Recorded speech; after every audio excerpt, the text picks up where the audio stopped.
Sorry for looking so rancid. I swear I don't look like that. I swear. Hi, I'm recording this video because letting go has been a really tough topic for me. So I figured it must be a hard topic for more people than me. And I've overcome the struggle of letting go.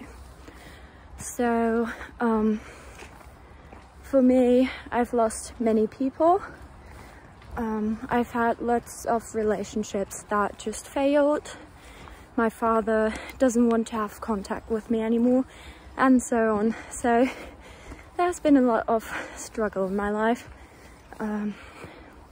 Yeah, and a lot of letting go. So when I was younger and I lost someone, or someone left my life, I couldn't really let go of it. Like, I thought about that person 24/7. I dreamt about them. I asked myself, what if they come back? What if they regret leaving? What if I tell them I'm sorry and they come back? And all that. Yeah, and I really did struggle. I couldn't get up for weeks and all that. And then I came to realize that people are gonna leave, people are gonna die.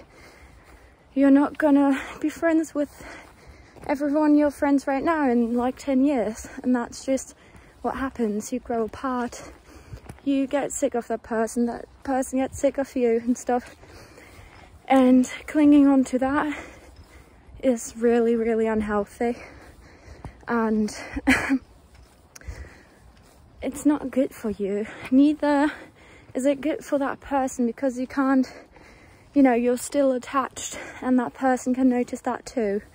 And what I've learned through years of therapy and self-work is that letting go is not easy, but it's possible.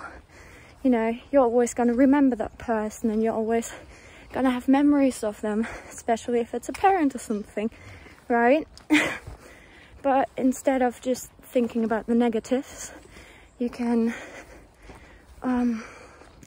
you can remember the positive parts and think it was a good time, but they had to leave, or I had to leave, or we just didn't fit anymore, or I don't know, for whatever reason.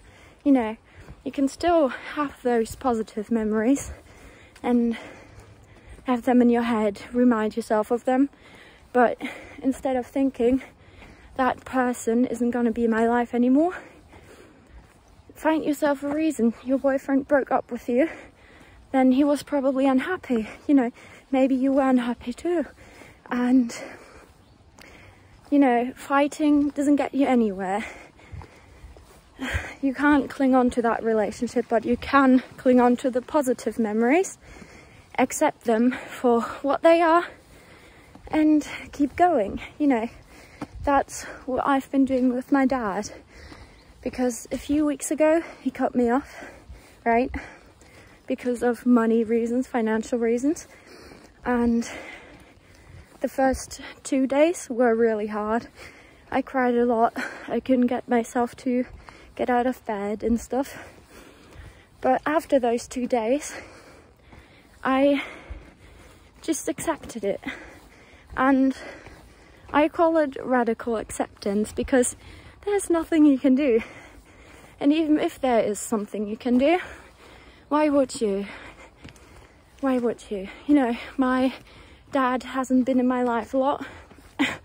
When my parents divorced when I was 6, he didn't really want to see us, or at least he said he wants to, but he can't because he's got to work and stuff, you know. But before that, I have many, many beautiful memories of them, and I still keep them.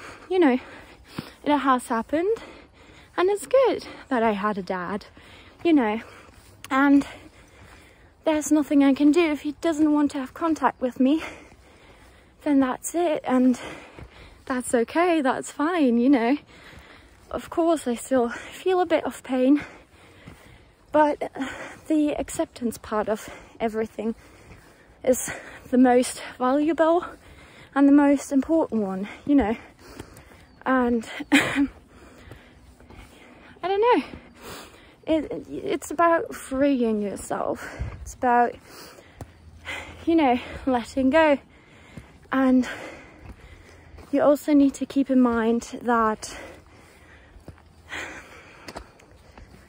you have other parents, that you have your mum, that you have friends, that you have someone or something. Even if it's a hobby, at least you have something, you know. It's about being grateful for what you still have and letting go of what needs to be let go of, you know. And I think that's the beautiful thing about life, because you live and you learn, you always do. And that's the nice part of the internet, because you can learn from others. And I don't know, it's just super freeing to know that you can still live without that person. I also have borderline personality disorder, so letting go for me is even more hard, even harder than for others, you know.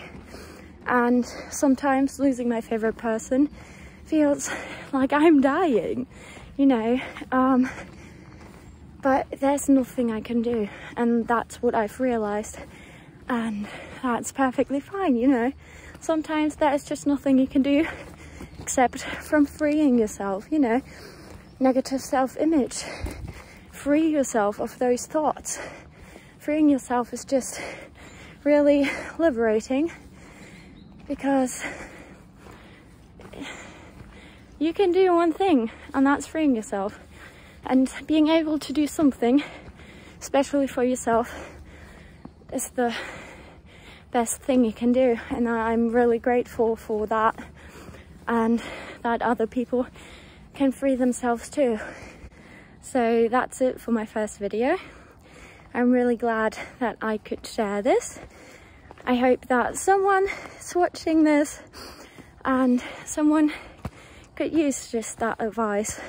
I know it's really hard to learn at first, but once you've figured it out, then you're good to go. So thanks for watching, bye.